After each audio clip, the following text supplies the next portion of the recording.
Hello everyone, this is Koen Peters from Gogla. We are about to start, but we'd like to give people a little bit more time to join in. So please bear with us, and we'll start in a minute.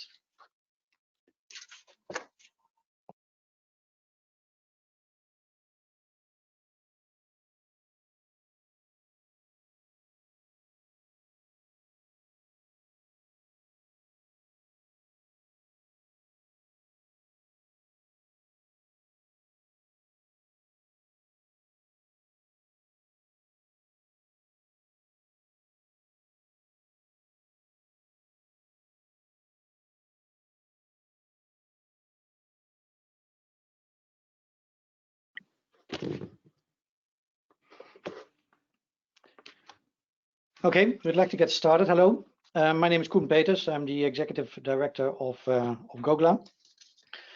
Welcome to this webinar on the insights of how COVID-19 is impacting consumers of off-grid solar electrification. As all of you know, the COVID-19 crisis has created a lot of challenges for the off-grid sector, has thrown us in times of great uncertainty. We do not know the length and depth of this crisis yet. Here in Europe and in China and in the US, we might feel that the worst is behind us. In Africa, that might not feel that way yet, or in India. The markets in which we operate and the customers we serve are particularly vulnerable to the health pandemic, to the measures taken to deal with the pandemic and with the economic fallout that results from this.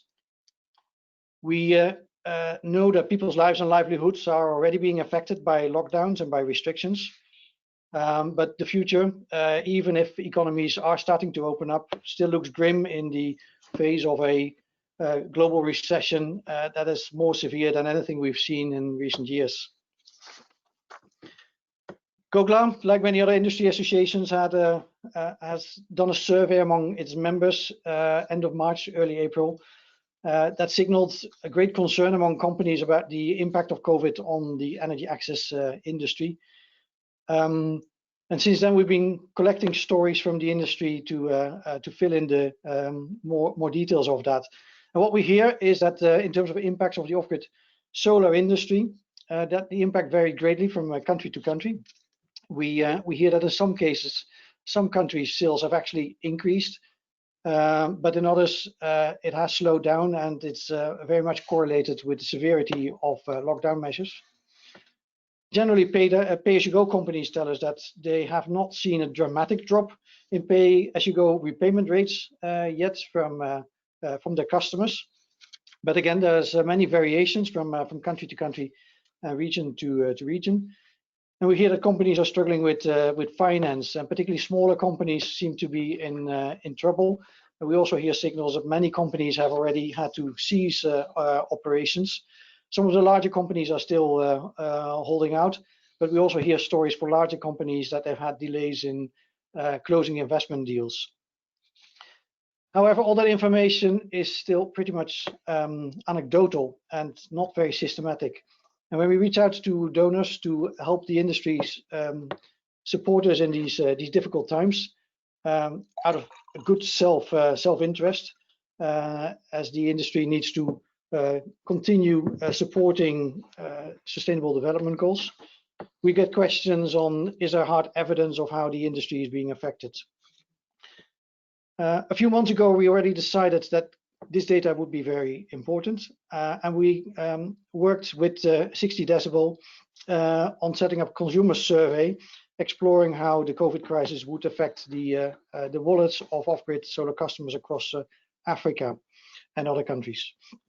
We're pleased that we can bring to you now the first results of this survey from the first month of data collection, capturing voices from more than 2,000 customers of 14 pay-as-you-go companies across 6 countries. The data are available on a public dashboard, and the participating companies receive anonymized results from their customers. We do this information to inform the companies and the industry and their investors so that they can understand what's happening in the market and respond to that, and develop their own scenarios and contingency plans.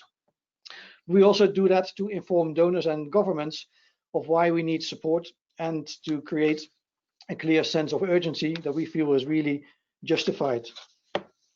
So the results we're going to look at today are the first installments for the first month. We've commissioned 60 decibel for 3 months, hoping that we will be able to extend the contract if we are able to attract more funding for that.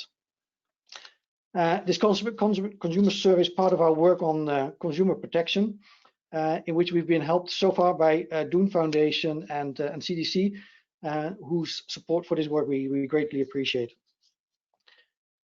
On the agenda today, we will first have a presentation on the results brought to you by Kat Harrison of 60 decibel and Dan Walden from CGAP.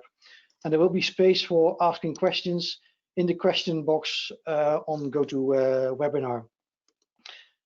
And hopefully we'll have a reasonable amount of time available to answer your questions on that. Following that, we will have a fireside chat that my colleague Drew Corbin will do together with Juliet Ziswa and Sylvester Okello from D-Light. And again, we will have room for questions and answers with your questions asked in the chat box. And then we'll have a few more minutes before we wrap up in an hour. Without further ado, I'd like to pass the floor to, I also should mention to you that the webinar is being recorded so that we can keep track of the questions and can follow up with any questions that are not being answered in this call and can come back to you afterwards. Without further ado, I'd like to hand over now to Kat Harrison from 60 decibels and Dan Walden from CGAP for presentation of the results. Thank you, Koen. Perfect. So I'm just going to share my screen. Can you, Koen, since I can hear you, can you see my screen? I can see your screen. I can hear you loud and clear, Kat. Thank you. Thanks so much. And hi, everyone. Thanks for joining today. So a really quick intro to 60 decibels. We're a social impact measurement and customer insights company spun out of Acumen. Using our lean data approach, we collect social impact and customer feedback data through phone surveys and other methods. So phone is pretty much the only way to go right now. And on this project, as Koen just said, in just a few weeks in May, we interviewed over 2,200 customers of 14 Gogler member companies across these 6 selected markets. We mobilized 25 of our local research assistants who completed the interviews by phone in local languages. And we'll be doing this every month for 3 months to date. And I wanted to say a big hello and thank you to all the companies who are part of this work. I think most of you are on the call. You'll see the names here. And of course to Gogler for supporting this work. So just before we dig into the results, a quick recap. Our survey focuses on 4 key themes: awareness and concern of COVID, impact of COVID, particularly around financial health and payments, customer experience and satisfaction using our core lean data indicators, and customer profile, so we know who we're talking to and who this data represents. But first, a brief pause. So often we focus on presenting numbers. Indeed, I'm just about to, but I wanted to pause and say that all of these numbers represent so many individual voices. Families using their homes, families using their solar in their homes, customers being served by off-grid companies providing cleaner, brighter energy. Companies involved will see in their own reports we made for you all the voices of your customers sharing their experiences. Some of them are incredibly positive about the impact of a solar home system in their lives. So I'm going to talk through a snapshot of what we're seeing so far, and then Dan is going to dive into some data around payment rates from a customer perspective. You can find much more, including some cool filters to play around with the results and the data as it comes in on our online dashboard. I've popped the link up here. So firstly, in this first month, we saw that 1/3 of customers were using their solar home system more since lockdown. I'll use the term lockdown, but we use locally relevant terms or government measures. For example, curfew in Kenya is more relevant.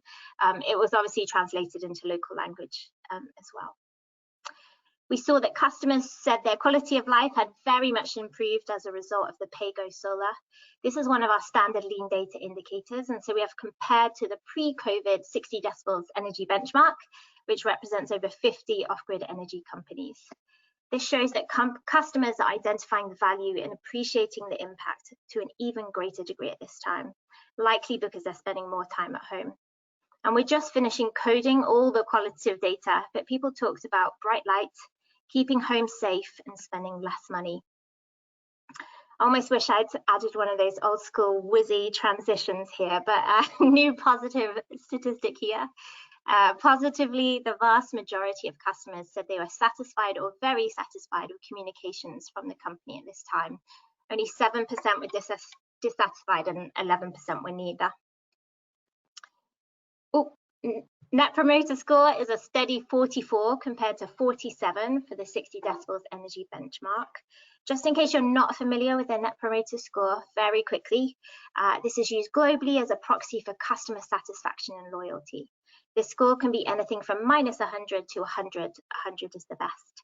And again, some qualitative coding coming here from us to pick out the key themes, but we didn't see anything that looked too different to what we normally see, which, by the way, in case you haven't seen, is mapped out in our report published in February. I popped the link up there as well, in case it's useful.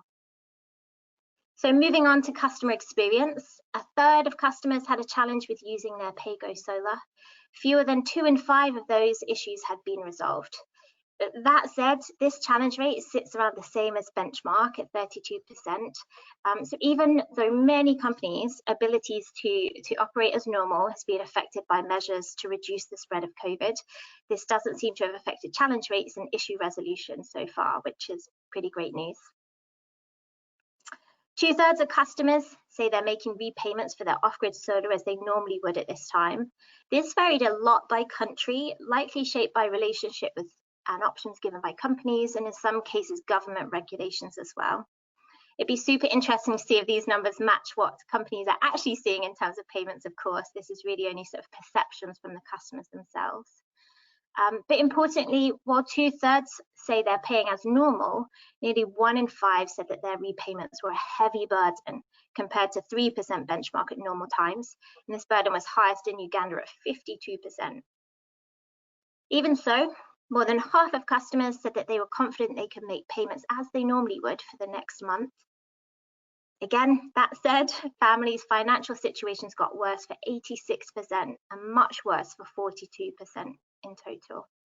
This linked to reductions in income. 82% have seen a decrease, and increases in expenses. Nearly half have seen their expenses go up, often linked to price hikes. Many families employ coping mechanisms to help. Dan's going to dive into this more.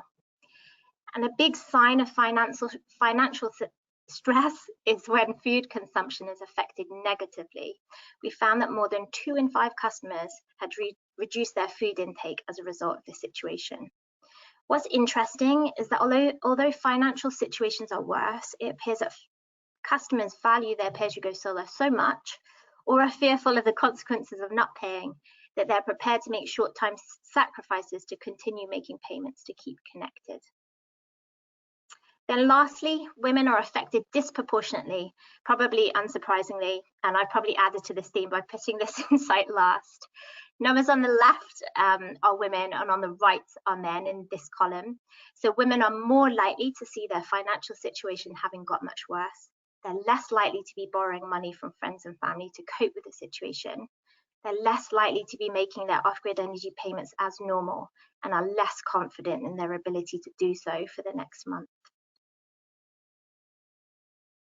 To pull all of this together, 60 decibels designed this vulnerability index to identify how shocks affect a family's situation. The index or score includes data looking at poverty status of customer, change in financial situation, coping mechanisms used, and effect on food consumption. The percent in the middle of each of these country donuts is the proportion of customers who we've identified as very or extremely vulnerable.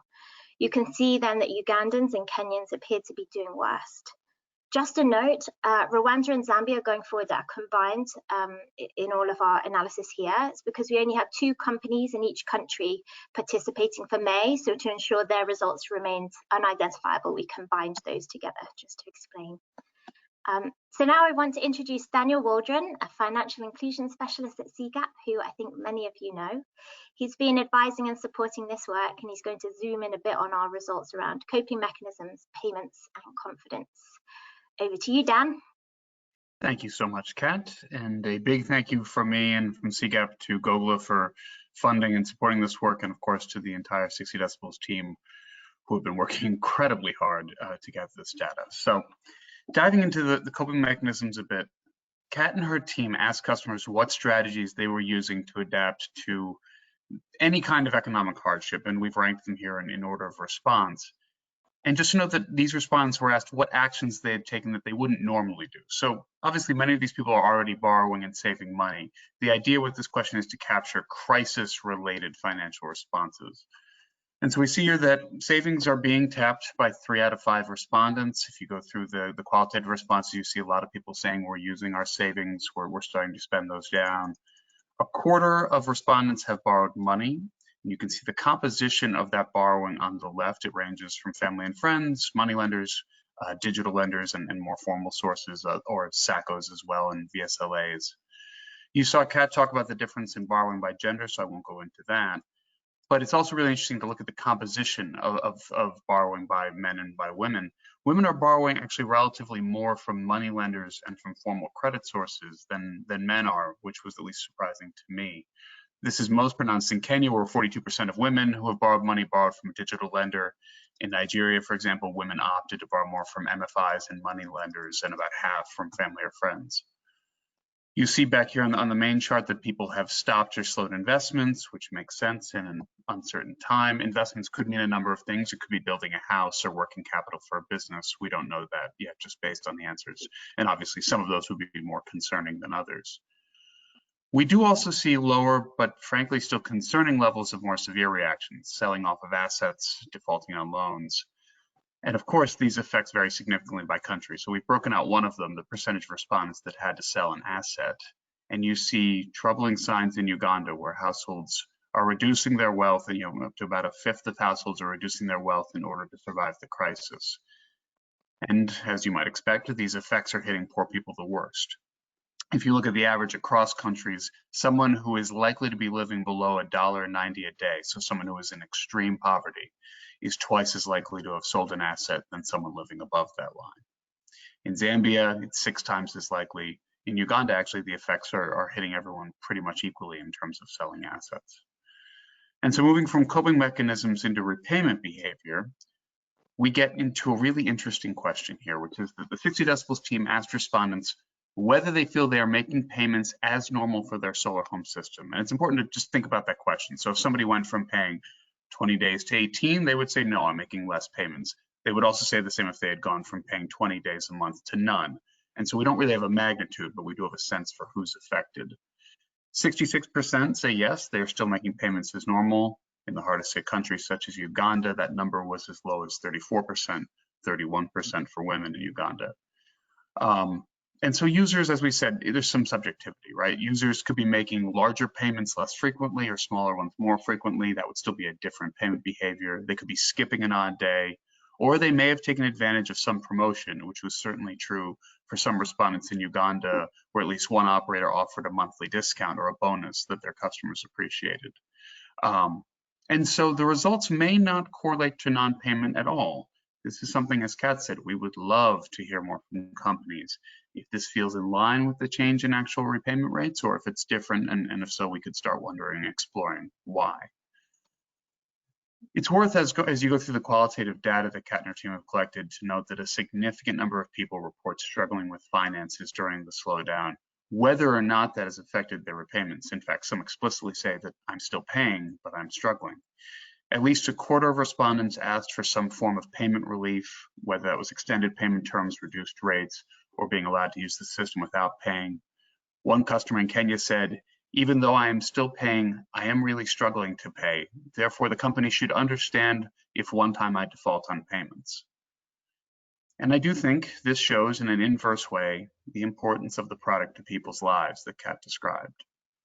And these financial worries and requests for support all tie exactly into people's confidence in their own ability to pay, which is the last slide I'll show you here.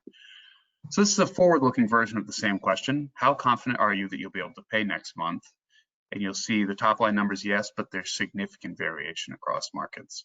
Only 15% of Kenyans are confident they will be able to pay next month, just 18% of Ugandans. And that also fits with that burden question that Kat brought up earlier, where 19% of respondents say the payments for PayGo or for their solar are a heavy burden, which is up from that 3% benchmark created prior to COVID. 21%, interestingly, say the payments are somewhat of a burden, which is down from 28% previously. So if you look overall, about the same percent of people that historically have said that payments are a burden are still saying that, but they are much more likely to characterize that burden as being heavy. And it will be interesting for us to track this metric over the next several months and see what, if any, ability it has to predict repayment behavior. Again, very hard to say right now how this will translate, but hopefully our friends at D-Light and other providers on the call can share whether their experiences match what clients are saying, and either way, these questions will bear watching. So on that note, I'd like to turn things over to Drew Corbin from Gogla, who will dive into some of these data with representatives from one of the companies serving these respondents. Hey, thank you very much, Kat and Dan. Let me just check that people can see my face and hear my voice. Yeah, cool. Yeah, it's great to see these results and to have some of the insights. So again, thanks to Kat and Dan. I feel we're all wiser and more enlightened to have this data at our disposal. And Kat and Dan, I'll ask you to join us later for a Q&A and discussion, and we'll invite questions from the audience. But now we're going to move from the sector level, the country level, to the company level. And to go on this journey, we're delighted to have D-Light to join us to share their perspective on the data and hear about some of their strategies and practices to help customers through this crisis. So I'll ask Juliet Ziswa and Sylvester Okello of D-Light to join us. Hey Juliet, hey Sylvester, how are you both? Very well, thank you. Thank you very much. How are things in Nairobi? Nairobi is good. It's raining today, but it's very good weather. Thank you. Great. So I think everybody on the call, I'm sure, knows D-Light very well. So I won't ask you to introduce the company, but maybe you can say a bit about your role at D-Light and what's been keeping you busy in the last 3 months through the crisis. Very good. Thank you very much. It's a privilege to be part of this and to be part of the webinar. I am the marketing director for Africa for D-Light. I've been kept very, very busy with just completely understanding what's going on with our customers, especially during this uncertain period and disturbing period for our customers. It truly represents what we call the VUCA world. I mean, complex. Everything is at the same time. So that has really kept me very busy. Sylvesters? Good afternoon, good morning, everyone. I'm Sylvester Okello. I'm the regional head of market insights for D-Light in Africa. And as Juliet mentioned, what has been keeping us busy or wrecking our brains in the past few months is to understand how best we can go to address the needs of our customers, especially in the wake of this pandemic. Thank you. Yeah. Cool, great. Now, we've seen some of the results from Kat and Dan, and also there's the public dashboard that has got a whole load of more information. And even beyond that, you know, D-Light has its own results from the customer base. Can I ask, how do these results compare with what you're seeing as a company and the KPIs that you're measuring with respect to customers? These results are actually quite consistent with what we are seeing as a company, particularly in terms of, I quite liked the entire importance of the product to our customers. Even in the midst of a pandemic, they will try to pay, even if it's a burden, because of the importance of the product. And the reason why I say this is, as Delight, we just hit a milestone of 100 million people's lives that we have transformed. So we really know the transformative nature of the product. However, the entire payment behavior is an area that we are still, again, just like the results show, we're still getting to understand, but clearly we're worried about the customer's ability to pay in the longer term and what the industry can do to help the customer, seeing as what we offer is very transformative for the customer. So they are quite consistent with what we're seeing in our organization. Mm-hmm. Yeah, okay. Yeah, so we see that the product usage has increased in many cases, many customers using their products more, and they've reported that the impact on their quality of life has also gone up.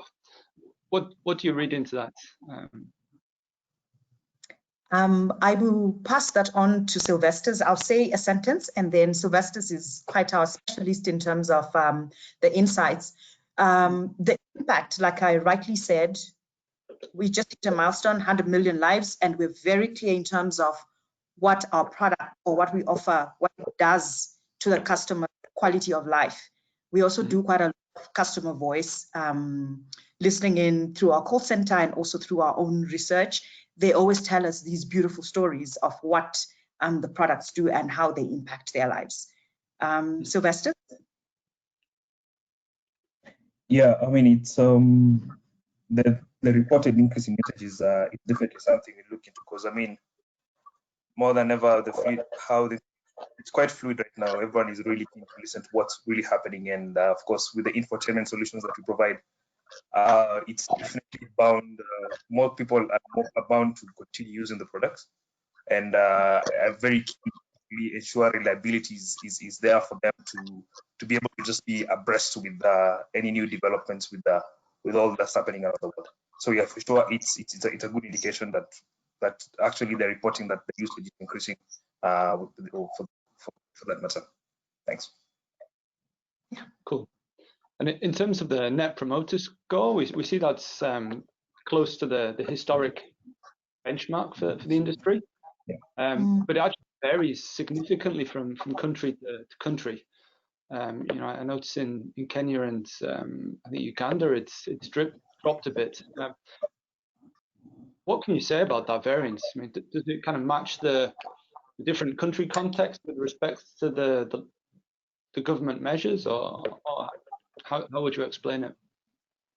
You are absolutely right. In Kenya, like Kat was saying, it was called curfew because of the extended curfew. And then in Uganda, it was almost like a complete lockdown. So this, much as we, from a customer experience, we were trying as much as possible to service our customers. But the reality is the magnitude of the measures put in by the countries sort of had an impact in terms of delivery of customer experience and resolution from a customer perspective. So yeah, it resonates with us. We can relate to that. Mm-hmm. And it was encouraging to see that the customers are generally satisfied with the communications from companies. What are you communicating around the coronavirus, and what are you communicating differently? How are you communicating differently during this time? That was a very interesting KPI that I saw, interesting metric. I was pleasantly surprised because we also, as Delight, we also made sure that we were communicating with our customers quite a lot. As much as we were not doing ATL, we did quite a lot of SMSs. And like Sylvester said, it's a period when people would like to keep abreast with what's going on. So we also communicated via our inbound and outbound call center, and we communicated via even social media, WhatsApp business, and just making sure that we are completely in touch with what's going on with COVID, and also communicating with our customers.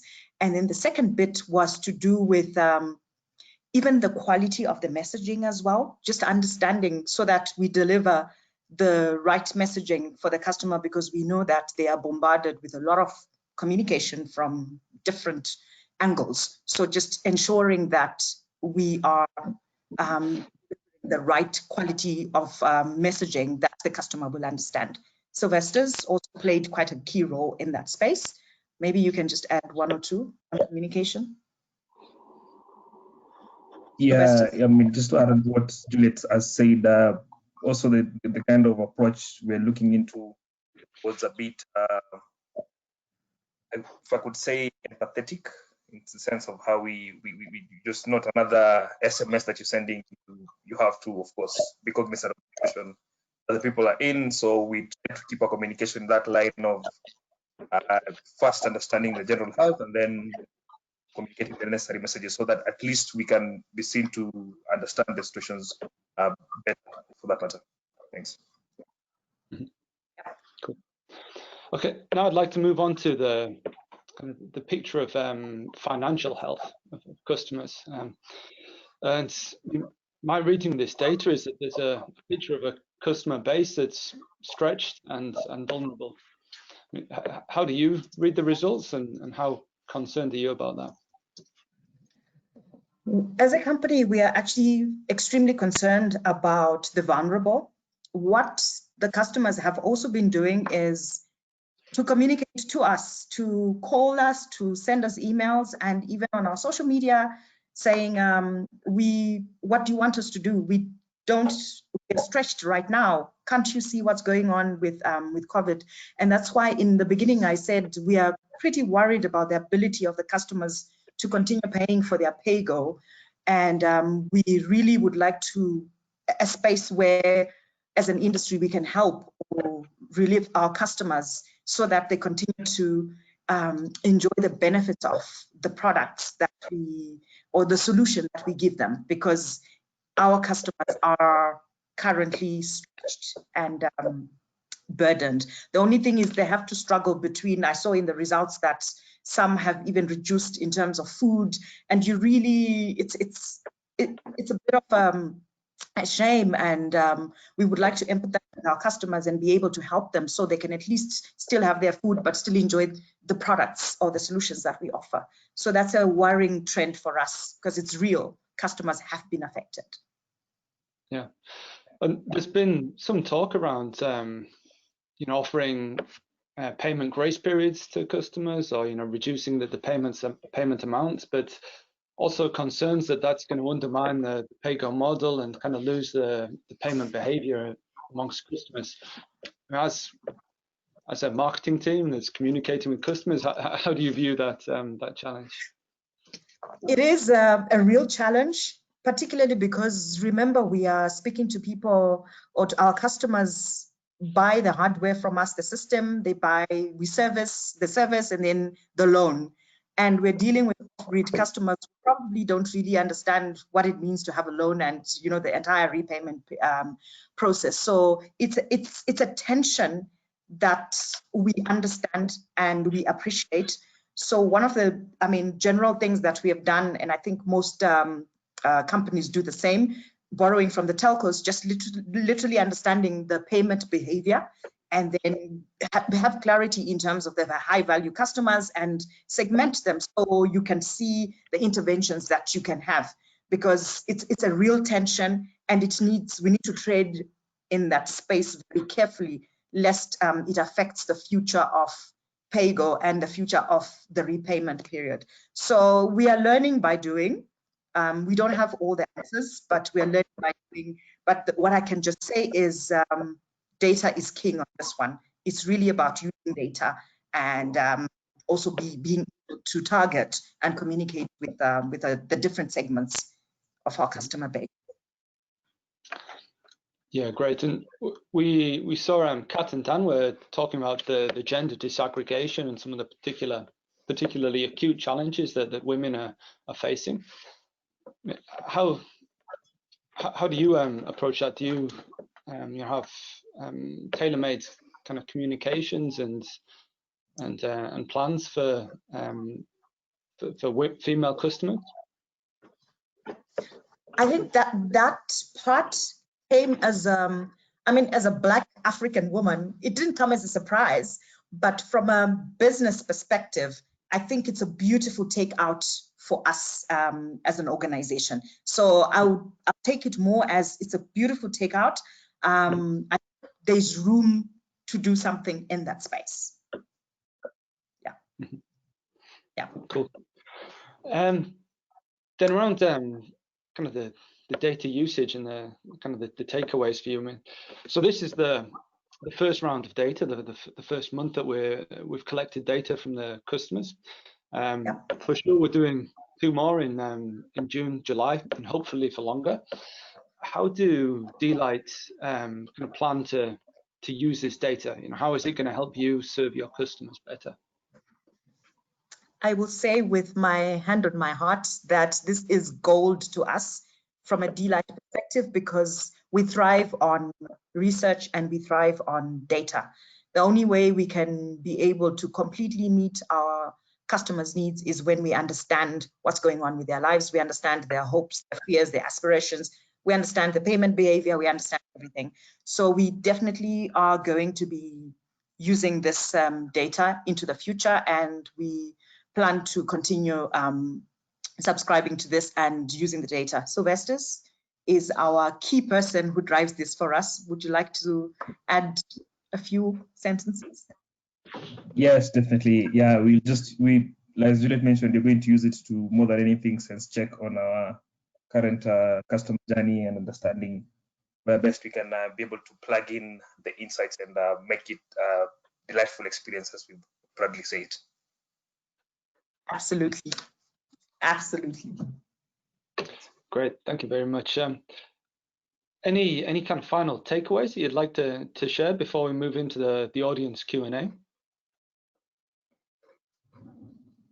The 2 biggest ones are to do with the payment behavior. I think we need to double click into that space. If there's anything, it's that space of the payment behavior and what it is that the industry is going to do to help our customers. Or yeah, it's that. And then, like I rightly said, as a Black African woman, I could empathize with that the gender bit. That's a big takeaway, which will probably be very personal for me, that we take out of the research as well.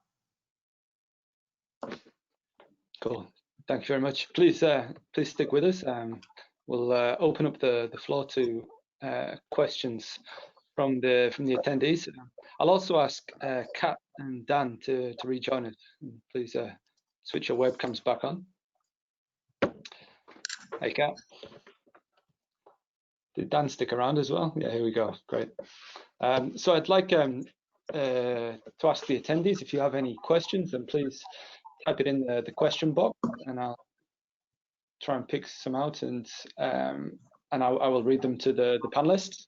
If your question is for a particular panelist, then please indicate that so we can direct it. Cool. And while you're thinking and typing that, I'm going to start by asking you, the audience, a question. So we have a poll, which I will launch. And I'm also going to share my screen.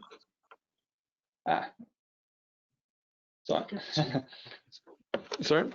Yeah, cool. I'm told I can't share my screen with the presentation at the same time as doing a poll. But you may, some of you may be able to remember the payment behavior data which we're comparing to here. So to the results showed that 66% of the customers surveyed are making repayments as they normally would at this time, and 34% are not.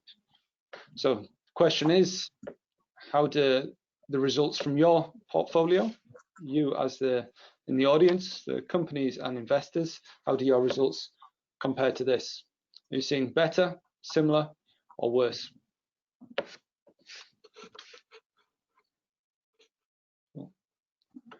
we'll leave that to run for another minute or two. So by and large, seeing the same. That must be reassuring for you as a quality checkpoint. We don't see that. Okay. Need to read. Sorry, I've been told that you can't actually see the results yet, so I will I'll close the poll and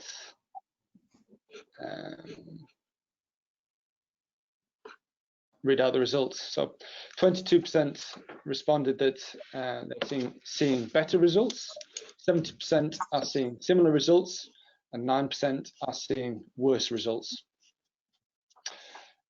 All of our panelists are nodding. What does nodding mean, panelists? I mean, I think from my perspective, what we tried to present was, of course, like our own perceptions are often different than our behaviors, but I think it's reasonably validating that they're not totally off. So 70% looks similar. That feels quite validating to me. Okay. Great. Cool. And let me I mean, there has been, Dan, you mentioned the point that you know, customer perceptions and what they're reporting is one thing, but there is also a need to get data, you know, from companies to kind of report the other side of the coin, if you like. You want to say a bit more about you know, what that data might look like and how it might be useful? Yes, I'll throw this to Kat in just 1 second, because a lot of this does come down to the anonymity of the respondents, and we have to respect that. But you know, if companies are able to share some data with 60 decibels who can run that analysis, that'll give us a much better sense of what it means when someone says they're not paying as normal. What have they shifted segments? Has their repayment speed slowed? And it'll also help us then forward looking with the confidence to repay. So maybe Kat wants to say another word or two about that, but I would just say, yeah, it could certainly improve our analysis, and I think the benefits the companies will get from this process if they're able to share that. Yeah, sure. I can explain a little bit about how we conducted the survey. So I mentioned we used all of our local research teams. So all the Ugandan interviews in Uganda were conducted by our Ugandan research assistants speaking local language, same across different countries. Because there were some really sensitive questions around financial health, food consumption, and kind of how people are experiencing this pandemic. We made this survey anonymous to customers. Normally what we do is offer anonymity at the beginning, and then at the end of a survey, when someone knows what they've shared, we then say, are you happy for us to share your name with this information? We decided to kind of waive that last question this because there was sensitivity. I think that's partly why the results are validating in terms of payment. It often means you get much more honest and open answers, and so hopefully it's more accurate and helpful for all of us. So we realized we did make it harder for the companies when we sent you all the data back to back check and the patterns against actual repayment rates. But we're really happy to do that from our end and kind of keep the customers anonymous, but we can do some of that trend analysis. So as always, feel free to share with us that data, and we'd be really happy to do a bit of additional analysis. Cool. So now I'll turn over to some questions from the attendees. So one that's been asked a couple of times by Sebastian von Wolf and Lindsay Umala is around Uganda. Any insights why this has been particularly hard hit according to consumers? Maybe Juliet, do you have an insight on that one?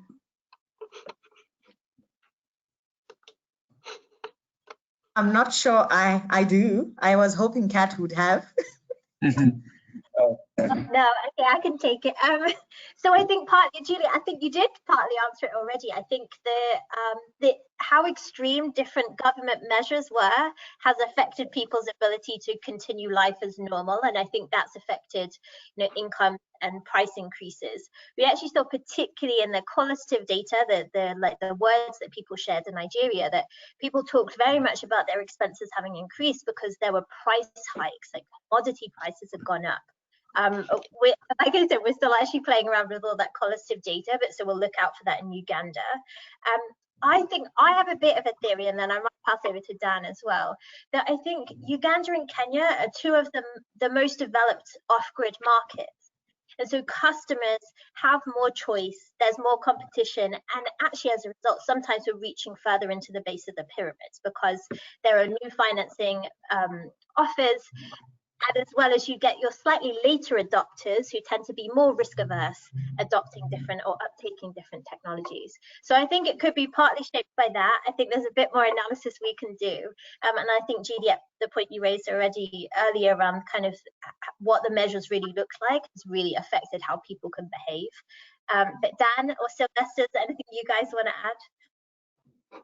I would just second that point on the lockdown. I mean, really, private vehicles are not allowed on the road in Uganda. They weren't until just recently. I mean, you see in the qualitative responses people who talk about not being able to get to their garden to harvest food, right, if they live far enough away from it. And so it's hard, I think, to overestimate just the amount that the economy is shut down there. And that would be my explanation.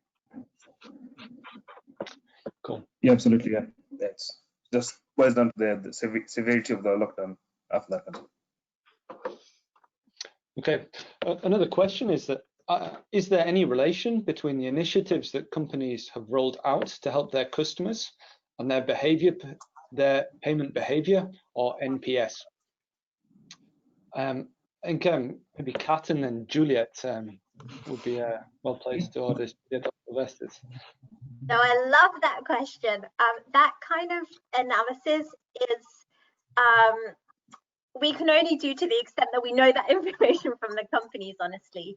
So again, if you're comfortable to share, please do. We did, when we kind of got companies to sign up, I know many of you shared some information, some early information around what you were doing in terms of kind of responding to this crisis for your customers.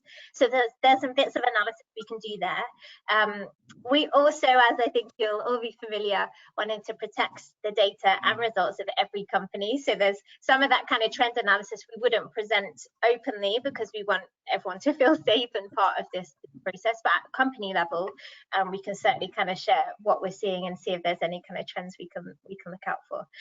But I suppose to answer that question, I mean, obviously my assumption from our experience doing this over many countries and years is yes, Net Promoter Score is very sensitive to kind of interaction and relationship with the company.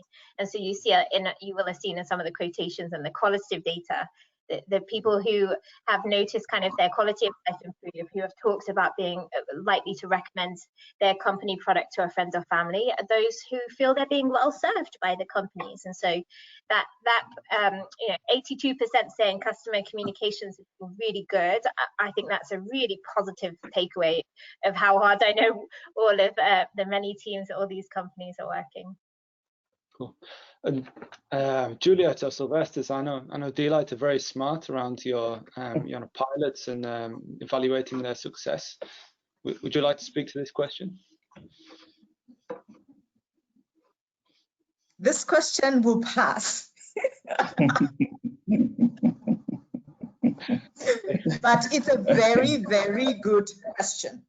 I think I would really say, Kat and maybe Dan, the two of you, I think it would be nice if we can deep dive into that question. I think that is an amazing question that I would like to, I've got my personal views, but I would like to work with Kat on that so we can get an answer to that as well. Beautiful question. Yeah. And it's fair to say, Kat, that you and the participating companies are sat on a wealth of data, right? The possibilities for its usage going forward are there.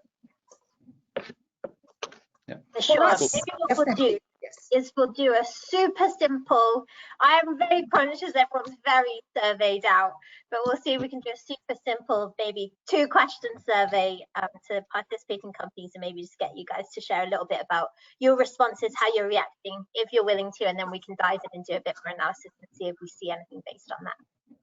Cool. Sure. And I have another question for the audience, or a request from the audience. So the surveys in for June. I think starts towards the end of next week, and there is space for 2 more questions, which have not yet been defined. So we would like to hear from you. You know, is there a vital piece of information that you're missing that you would like to hear from 2,000 customers going forward? And if you have any thoughts, please type it into the chat box or drop us an email offline, and we'd be happy to consider whether we can include that going forward. Cool.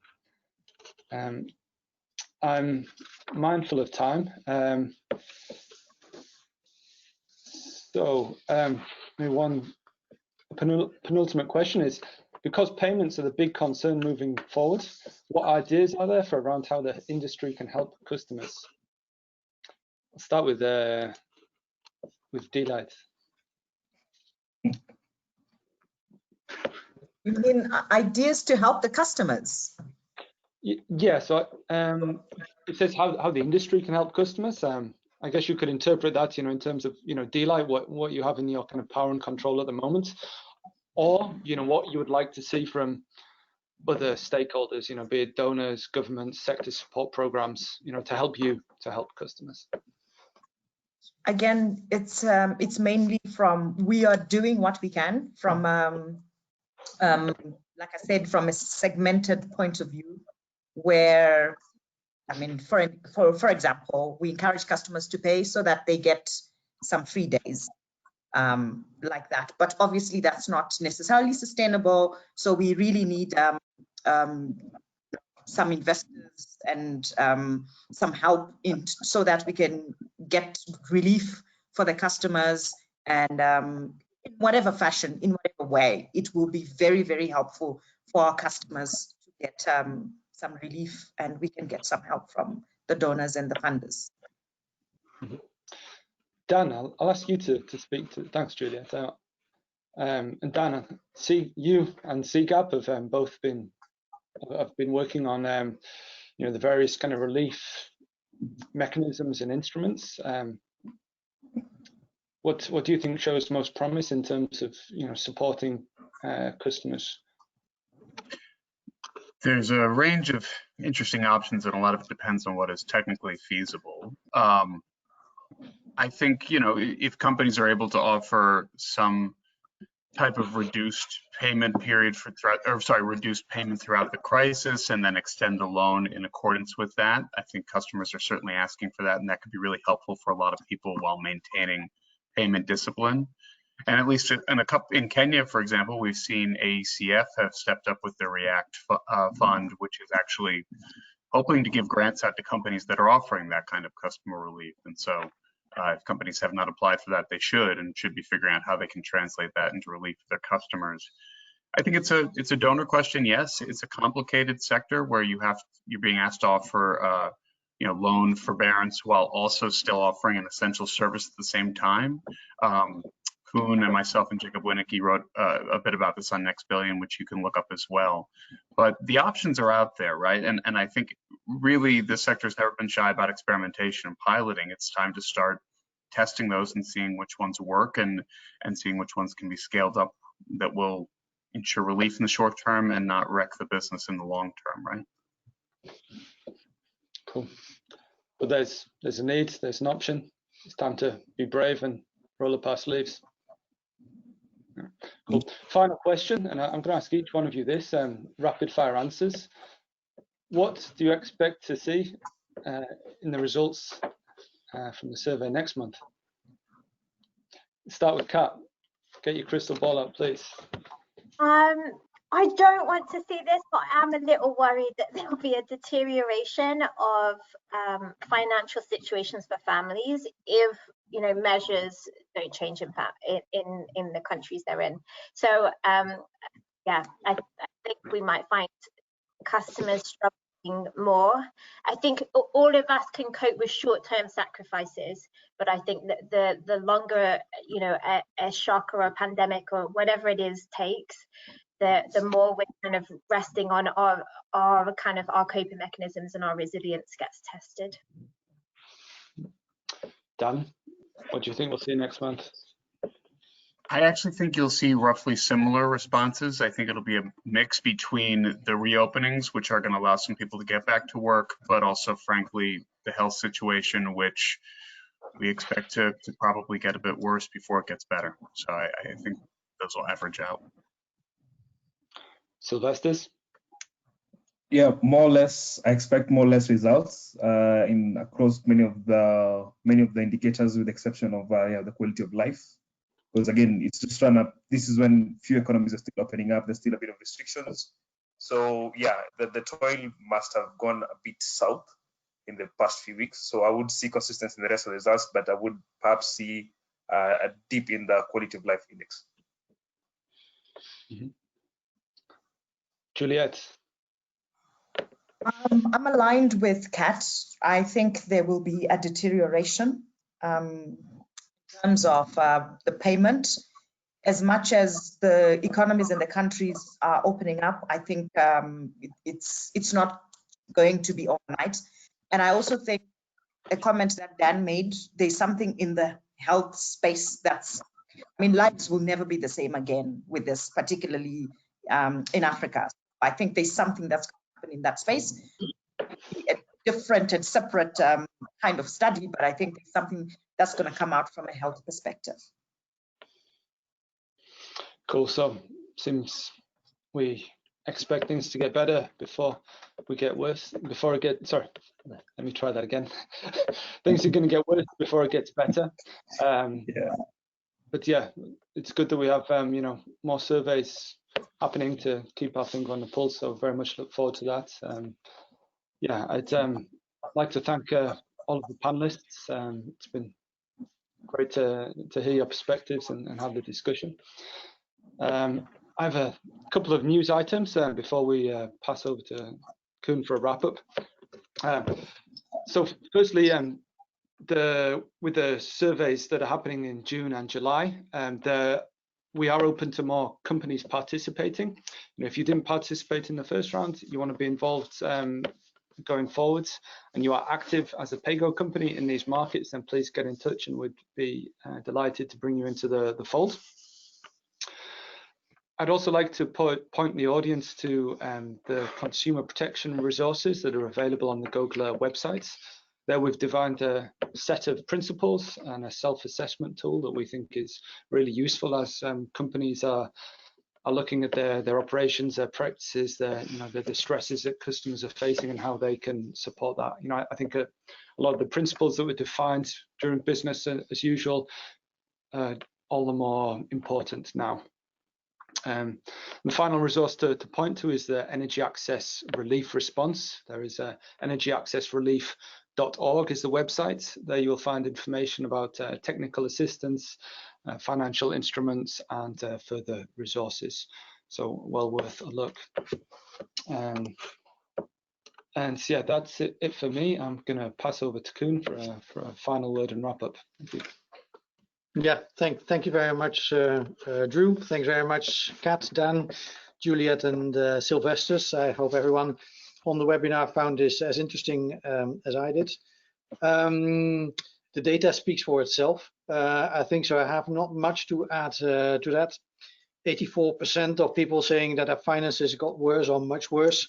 More than 60% in Uganda and Kenya saying the financial situation got much worse. 47% saying the payments for energy access is a significantly higher burden. 30% not confident that they can keep up the payments. These are all very worrying signals for what's coming towards us, and clearly demonstrating that it is unlikely that we've seen the worst of it already. And at the same time, what the data is also telling us is how super important access to energy, to light, to information, to communication is for all these households. So we will use this information also to reach out to donors, to foundations, to funders, to prop up the industry and the sector, to help consumers through the companies with consumer relief mechanisms.